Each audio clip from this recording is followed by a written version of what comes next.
Alright guys, so on today's vlog, I wanted to do something that you guys have been asking for a little while. It's a seamless layered haircut.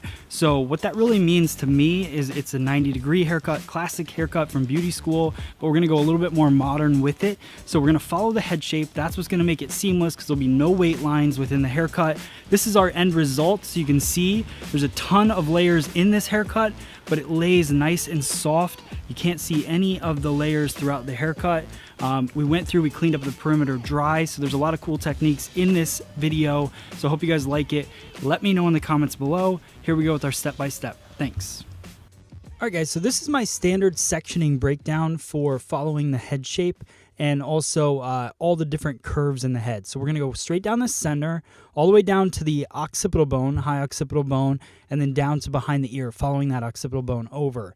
Then we just take out the parietal ridge. So it gives us quite a few different rectangles that will really focus on the different curves of the head.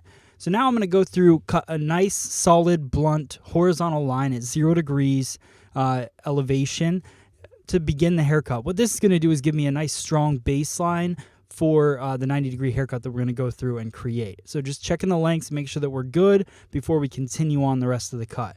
Now I'm going to take vertical sections. So you're going to see I'm putting my elbow in the air. This isn't necessarily always the best thing to do because once your elbow's in the air, it's hard to stay consistent with elevation. But that's why I have the head tilted so far forward, so that I'm not really stretching myself too far. You got to remember that guest head moves, so just get the guest head in the right position to keep you as comfortable as possible during the haircut so that you stay as consistent as possible. So just working through, what you'll notice is I'll comb several times. So I'll take it at one angle, then I'll shift it up a little bit. I'm following that head shape around. I think there's so many different curves in the head. We're working on a curved surface. So every inch that I move is it creates a different angle in the haircut. So you need to be shifting your arm up and following that head shape through. Now, I'm not working with any over direction, so everything's coming straight out from the head. I'm getting my guide from that previously cut section and just working up the head shape. So the whole key is to create a completely round sphere over the top of the head. So whether I'm cutting vertical and working up the head shape or working vertical or horizontal across the head shape, I want to make sure that my motion is directly out from the head at all times. That's what makes this such a difficult haircut and why they probably make it a state board cosmetology haircut is because you really have to stay consistent with every part of the three-dimensional object that you're cutting or the shape that you're cutting. So just working through, notice again that I just keep combing, I keep elevating it all the way up the head shape. Now, I'm not saying that this is the standard. I don't really remember exactly the sectioning for the state board. I believe it was only 4 sections. This is definitely more than that. So this is not a video to help you pass that state board test, but it is a video to help you with technique and following the head shape. So a lot of you guys requested you wanted to see seamless layers. So the way that you see seamless layers to make sure that you stay on that 90-degree pattern up the head shape. A lot of people start to drop their elbow, start to drop their elevation, so they end up with that heavy ledge around the top layer of the haircut, and that's why it doesn't look seamless like you guys are talking about. So just going through, you're going to notice that look at my finger angle compared to the head shape. So I'm working right around the crown area, and my finger angle is exactly following what the head shape looks like. So as I shift through, you'll notice that I also hold the scissor differently when I get this high with the elevation. I used to kink my wrist a lot when I first started cutting hair, and even when I first started making videos. So when you look back at some of the videos, I would kink my wrist a lot. Now, just like that, actually. So still working on that habit. But as I go through, you'll notice that in my brain, I try to go off of autopilot and shift my wrist, and you'll see it happen a lot to just make sure that I'm not bending my wrist so much as I'm cutting. All right. So right there you can see how my wrist straightened out, and I just used my thumb halfway in the scissor to do my cutting.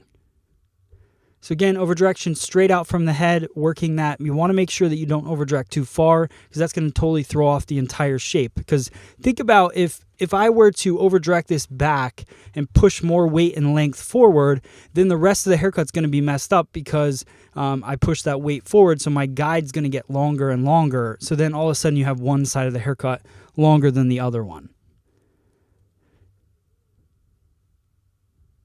Another thing that I noticed about this haircut when I was filming it is how many times I look up, because I'm filming this by myself. So I'm constantly looking at the camera to make sure when I'm doing a longer haircut that my hands are in the frame of the camera. So this was an extra difficult haircut for me because you have to stay so precise with where you're over-directing, how you're elevating the hair, and then also is your hand in frame, which makes it, a little bit more difficult. But just working through, you could take it like pie-shaped sections throughout the crown area, just to make sure that I'm not, because if you keep taking vertical sections, sometimes you want to follow those vertical sections. So just working that pie-shaped section coming straight out from where it lives.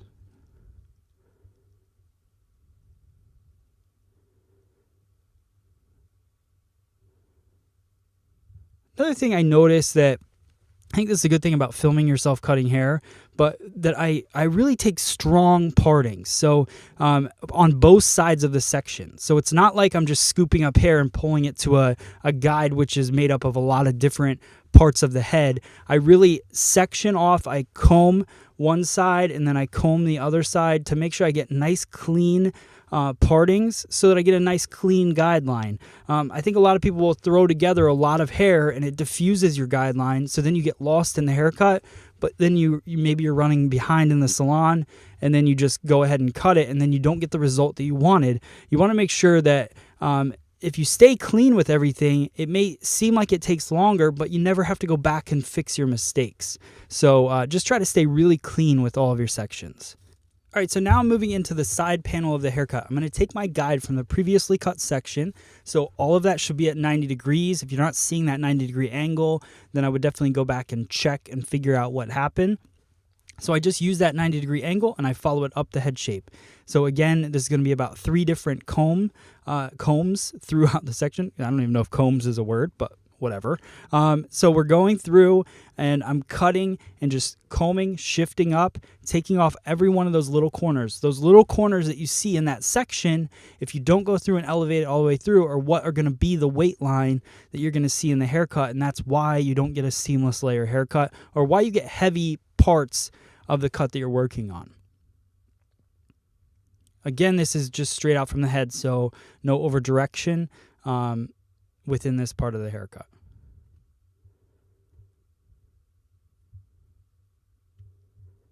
Now, I know that this is like a really standard haircut that you do learn in school, and some of you guys have been doing hair for 20, 30 years. Some of you guys are just beginning. What I would say to really take from this cut and why I wanted to do it was because, first off, you guys were asking for a seamless layered cut, and I don't know if you realize that a 90-degree cut is that. But also, as you're working through, just really understanding how much head shape plays a role in what your layers are going to look like. So it really has nothing to do when we talk about some people learn in school that angles are based on a flat plane, but you're not working on a flat plane. You're working on a round surface. So you really need to take every angle into consideration as you're moving up your head shape. So now we're working through the top, so I just take out one of those rectangle sections, and I'm going to work my way all the way up. Now, pretty much straight up from the head shape. But again, that's still 90 degrees to me. In school, you learn maybe that's 180 degrees. That would be when they're talking about working on a flat plane. But when I'm talking about working straight off of a head shape, that's creating a 90-degree angle to me. So just working up the head shape, creating that 90 degrees, and creating those soft layers throughout the head. Now, the cool part about this is if you go through this whole haircut, you take these small sections, you follow your guideline, what you're going to see at the end of the cut when I go to connect this whole thing together is that all of these layers that I'm creating now are going to match up perfectly to the other side. And that's how you know that you stayed consistent throughout the whole haircut. It's kind of one of those things for me. I love getting through a haircut and then checking it and seeing that it's as perfect as I could have gotten it. That doesn't always happen. So, it's a cool feeling to know that you stayed consistent throughout an entire haircut. So just shifting, now we're going to go through the other side. So one thing I want to talk about on this, you'll notice that one half of the side, so on the right side of the haircut, I'm behind the head cutting. And then on the left-hand side of the haircut, I'm in front of the head cutting. The reason for that is it goes back to the guideline thing that I talk about in every video. So if you haven't heard that spiel yet, it's on every single video that I do. But you want to push the new hair to the guideline.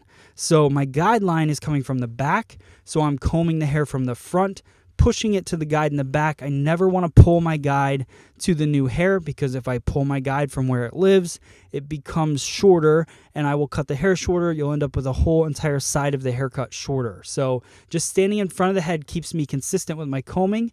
You can see on the top section right there, I'm taking these sections up and they match perfectly to the other side. So I kind of follow through the other side just to check it. So you can see as I'm combing, comb again, and then I comb one more time to connect those two sides together. So that is that part of the haircut. Now we're going to go through, iron it out with our VibraStraight iron. Worked it through. For some reason I didn't film the blow dry, but the blow dry was a standard flat wrap, so you didn't miss anything there. And if you want to know about that blow dry, it's definitely on a lot of the other videos that I've done. So you could see the 90-degree haircut doesn't leave the most flattering outer perimeter. So what I'm going to do is go through and iron out the hair, and then I'm going to go around and clean up the perimeter, create the perimeter line that I'm looking for. So even though I did cut the base at the very beginning of the haircut, that was really just to create a guideline. Now I'm going to go through and lighten up and create the perimeter that I was looking for in the end result of the haircut. So finishing up with some point cutting, working all the way around the crown area. Really, I'm just point cutting the top area of the haircut because, again, we're working on creating soft layers throughout the cut. So just taking out a little bit of that density, not changing the line whatsoever. So I'm keeping the scissor very vertical. This is my Mizutani DB20 scissor. Actually, no, this is the Mizutani Puffin. I use the DB20 for all the precision cutting.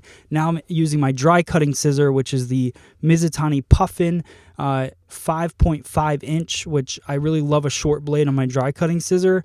And I just go through and soften that. Now I'm going to use the Puffin and I'm going to create this angle. So you can see that angle that the 90-degree haircut created naturally.